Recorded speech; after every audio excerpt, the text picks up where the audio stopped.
Income tax का नया bill वापस ले लिया गया है, बट क्वेश्चन है क्यों और अब क्या होगा आपके टैक्स स्लैब के साथ, आइए जानते हैं जरा। सबसे पहली चीज, 8 अगस्त 2025 को फाइनेंस मिनिस्टर निर्मला सीतारमण जी ने इनकम टैक्स बिल को वापस लिया, यानी कि फॉर्मली लोकसभा से विड्रॉ किया और नया जो अपडेटेड बिल है वो 11 अगस्त यानी मंडे को इंट्रोड्यूस किया जाएगा। क्वेश्चन है कि क्या क्या बदलाव किए जाएंगे। सबसे पहले एक सेलेक्ट कमेटी बनाई गई थी जिसके 31 मेंबर्स थे और उस सेलेक्टेड कमेटी ने अपने कुछ रिकमेंडेशंस दिए और उन रिकमेंडेशंस को इंप्लीमेंट किया जाएगा इस नए अमेंडमेंट में। सबसे पहला और सबसे इंपॉर्टेंट जो रिकमेंडेशन था, that is anonymous donation to the religious cum charitable trust पे एग्जाम्पशन कंटिन्यू रहेगा, लेकिन अगर ये रिलीजियस कम चैरिटेबल ट्रस्ट कोई स्कूल या हॉस्पिटल रन कर रहे हैं तो उस केस में टैक्स देना होगा। आईटीआर के बाद भी टीडीएस रिफंड किया जा सकेगा, ऐसा रिकमेंडेशन दिया गया और वो भी बिना पेनल्टी के। देखना रहेगा कि ये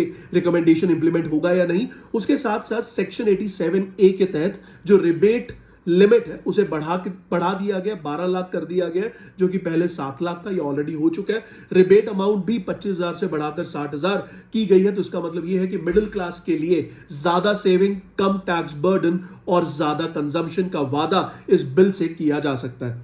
क्वेश्चन ये है कि सर क्या इस बिल का मकसद है, बेसिक लॉजिक क्या है इस बिल का। सर 1961 में इनकम टैक्स एक्ट लाया गया था जिसके बाद 4,000 से ज्यादा बार अमेंडमेंट की जा चुकी है और ये जो नया बिल है उसे अब छोटा करने की कोशिश की जा रही है, यानी इस बिल को 50% रिड्यूस किया जाए, सिंपल किया जाए, ताकि एमएसएमईज या जो कॉमन टैक्स पेयर्स हैं उस बिल को समझ पाएं और ट्रांसपेरेंट एंड इफेक्टिव मैनर में टैक्स पे कर सके।